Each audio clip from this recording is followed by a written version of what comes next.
Hi అండి. Today పొదరిల్లు episode ఏం జరిగిందో చూద్దామా? ఏంటో చిన్న కంగారు పడిపోతూ ఉంటాడు. అన్నయ్య ఇంకా రాలేదేంటన్నయ్య, ఏం జరుగుతుందో ఏంటో, గాయత్రి అన్నయ్యని ఏం చేస్తుందో ఏంటో, పెళ్లి చేసేసుకుంటారో ఏంటో అన్నయ్య. ఈ లోపల మన కేశవ అన్నయ్యకి ఫోన్ చేద్దాం.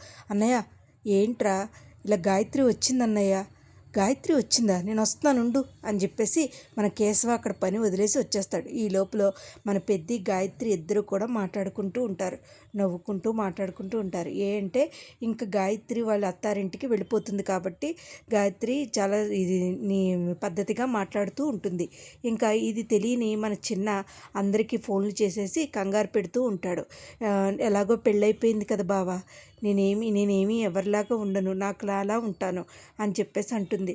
అనేసరికి ఇంకా చిన్న ఆ మాట విని తాళి కట్టించేసినట్టు ఇప్పుడు మళ్ళీ తాళి కట్టించుకుంటుందా ఏంటో, అన్నయ్య వాళ్ళు ఇంకా రావట్లేదు అంటూ కంగారు పడుతూ ఉంటాడు.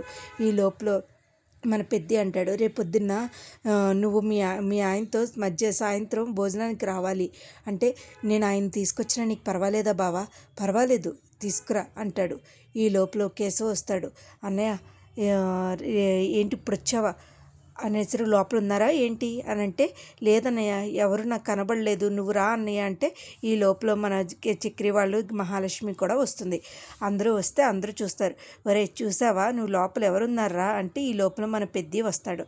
ఏంట్రా ఏం జరుగుతుంది, అసలు ఏం జరుగుతుంది, అసలు నువ్వు లోపల ఏం జరుగుతుంది, ఎవరో కొత్త చుట్టాలు వచ్చారంట ఏంటి అంటే, అసలు విషయం చెప్పండి రా ఏంటి అంటే, గాయత్రి వచ్చిందంట అంటే, అవును గాయత్రి వచ్చింది, తప్పైతే ఏంటి, పెళ్ళైపోయిన గాయత్రి ఎందుకు వచ్చింది అన్నయ్య అని అడిగేసరికి, అవన్నీ మామూలుగానే మాట్లాడిందిరా, వచ్చింది వాళ్ళ అత్తారింటికి వెళ్ళిపోతుందంట, నేను సాయంత్రం భోజనానికి రమ్మన్నాను.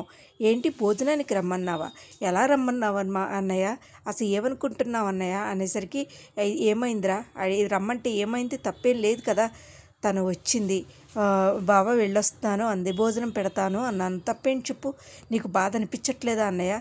ఒరే చిన్న నీ వల్లే కదరా, అసలు నువ్వు ఇలా చెప్పబట్టే కదా, వేరే విధంగా ఎలా ఊహించారా, అసలు గాయత్రి పెద్ద అంటే ఏమనుకుంటున్నారు మీరు అంటూ ఉంటాడు. ఈ లోపల మన కేశవాని చక్రి మాట్లాడుకుంటారు. ఎవరైనా ప్రపంచంలో తను ప్రేమించిన అమ్మాయి పెళ్లి చేసుకుని వెళ్ళిపోతున్న అమ్మాయికి భోజనం పెట్టి పంపడం మన అన్నయ్యే అనుకుంటారా అనుకుంటే, ఈ లోపల నుంచి మంచి సువాసనలు వస్తున్నాయే అంటూ మన నారాయణ పెద్ద వాళ్ళ నాన్న లోపలికి వస్తాడు. ఏంటి ఇంత మంచి వెరైటీలు చేస్తున్నారంటే, గాయత్రి వస్తుందంటే, ఏంటి గాయత్రి వస్తుందా, ఏమనుకుంటున్నావు, వాళ్ళని పిలిచావా, అసలు నీకేమన్నా బుద్ధి ఉందా, వాళ్ళను భోజనానికి పిలిచావా, ఆ అమ్మాయిని అబ్బాయిని భోజనానికి పిలిచావా, ఏ అమ్మా వంటలక్క నా మీద పడిపోతూ ఉంటావు, ఇదేనా పద్ధతి, నీ పెద్దకి చెప్పలేవా, ఇదేనా అని అంటూ నారాయణ కోప్పడి వెళ్ళిపోతాడు. అది చూసిన చక్రి కేశవ అలా చూస్తూ ఉండిపోతారు. ఏమైనా సరే నాన్న నేను పిలిచాను వస్తారు, అంతే, గొడవ చేస్తే మటుకు ఊరుకోను అని చెప్పేసి అనేసరికి ఇంకేమీ మాట్లాడకుండా కామ్గా ఉండి కోపం వచ్చి వెళ్ళిపోతాడు. కొడుకు మీద మహాలక్ష్మి మీద దెబ్బలాడేసి వెళ్ళిపోతాడు నారాయణ. వెళ్ళిపోతే ఇంకేం చేయాలో తెలియక అలా స్టన్ అయిపోతూ ఉండిపోతారు. దానికి బుద్ధి లేదా, పెళ్ళైపోయిన తర్వాత కూడా నేను సాధిస్తుందా, అసలు బుద్ధి లేదా దానికి అని అనేసరికి ఇంకేం మాట్లాడకుండా ఉంటే, ఈ పక్క నుంచి మహాలక్ష్మి పిలిచాడు కదా పెద్ద, అందరు చూస్తుంటారు. ఈ లోపల ఏంటమ్మా ఏంటలా ఉన్నావు అంటూ గాయత్రి వాళ్ళ అమ్మ చూస్తూ ఉంటాడు. అదేం లేదు నాన్న, అదేం లేదన్నయ్య, వింతగా ప్రవర్తిస్తుంది గాయత్రి, పెళ్ళైపోయింది కదమ్మా, కాసేపు వాళ్ళ అత్తారింటికి వెళ్ళిపోతుందిలే, అమ్మ నేను రెడీ అయ్యాను, ఎలా ఉన్నానో చెప్పు, ఏమ్మా సినిమాకి వెళ్తున్నారా ఏంటి అంటే, లేదమ్మా పెద్ద బావ పిలిచాడు నన్ను, మాధవ్ బావ భోజనానికి పిలిచాడు అని అనేసరికి, వాళ్ళ ఇంటికి వెళ్తారా, నీ సంగతి మీ అల్లుడికి తెలిస్తే ఎలా ఉంటుందో తెలుసా, చెప్పమంటావా ఏంటి, నువ్వు నన్ను పంపలేదనుకో ఆయనకి నేను నిజమంతా చెప్తాను అంటూ ఈ లోపల వస్తూ ఉంటాడు అల్లుడు. ఏంటి విషయం చెప్పాలి అంటున్నారు, ఏదో నిజం చెప్పాలి అంటున్నారు ఏంటి అనేసరికి, ఏం లేదు, మీకు ఏమన్నా వినబడిందా, ఈ ఇయర్ పాడ్స్ పెట్టుకున్నాను కదా నాకు వినబడలేదు అంటూ ఉంటాడు. ఈ లోపల గాయత్రి అలా ఆయన తీసుకుని దొడ్డిదారమ్మట వస్తుంది.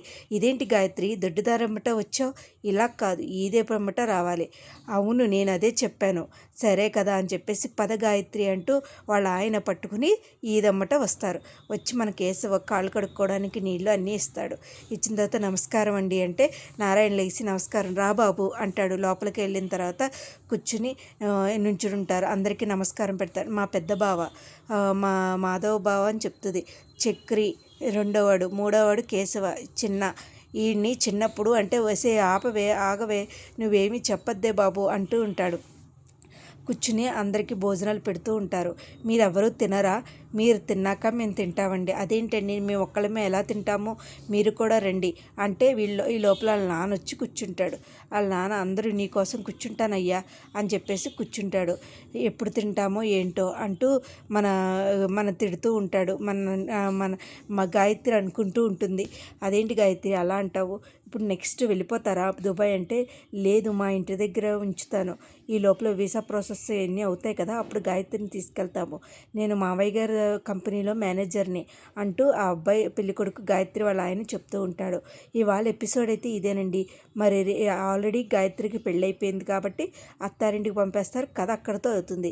కానీ అసలు రేపొద్దున్న మన మహాలక్ష్మి వాళ్ళ అమ్మ మహాలక్ష్మి వాళ్ళ వదిన వస్తుంది. అసలు ఎలా రియాక్ట్ అవుతుంది ఇల్లుని చూసి అనేది రేపటి ఎపిసోడ్లో చూడాలండి. నా వీడియోస్ కనుక మీకు నచ్చినట్టయితే లైక్ చేసి, షేర్ చేసి, సబ్స్క్రైబ్ చేస్తారని కోరుకుంటూ ఇలాగే నా వీడియోస్ ఆదరించాలని కోరుకుంటున్నాను. Thank you so much.